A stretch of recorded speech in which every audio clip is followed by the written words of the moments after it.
ಉತ್ತರ ಕರ್ನಾಟಕದ famous dish ಸೌತೆಕಾಯಿ ಅವಲಕ್ಕಿ ಹೆಂಗೆ ಮಾಡೋದು ಅಂತ ತೋರಿಸ್ತೀನಿ. ಗಟ್ಟಿ ಅವಲಕ್ಕಿನ ತೊಳೆದು ನೀರೆಲ್ಲ ತೆಗೆದುಬಿಟ್ಟು ಅದಕ್ಕೆ ಉಪ್ಪು ಆಮೇಲೆ ಸೌತೆಕಾಯಿ ತುರಿದಿರೋದನ್ನು ಮಿಕ್ಸ್ ಮಾಡಬೇಕು.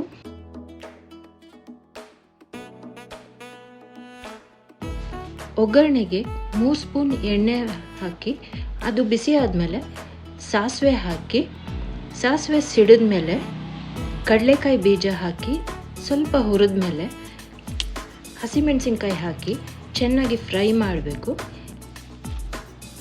ಫ್ರೈ ಆದಮೇಲೆ ಸ್ವಲ್ಪ ಹಿಂಗೆ ಹಾಕಿ ಸ್ವಲ್ಪ ಫ್ರೈ ಮಾಡಿ ನೆನೆಸಿರೋ ಅವಲಕ್ಕಿನೂ ಹಾಕಿ ಚೆನ್ನಾಗಿ ಕಲಿಸ್ಬೇಕು. ಅದು ಚೆನ್ನಾಗಿ ಮಿಕ್ಸ್ ಆಗಬೇಕು.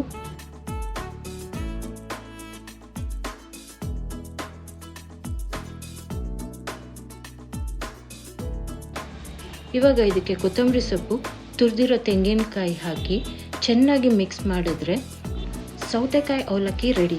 ಇದು ಇನ್ಸ್ಟೆಂಟಾಗಿ ಅಂದ್ಕೊಂಡಿದ್ದ ತಕ್ಷಣ ಮಾಡ್ಬೋದು. ಟ್ರೈ ಮಾಡಿ.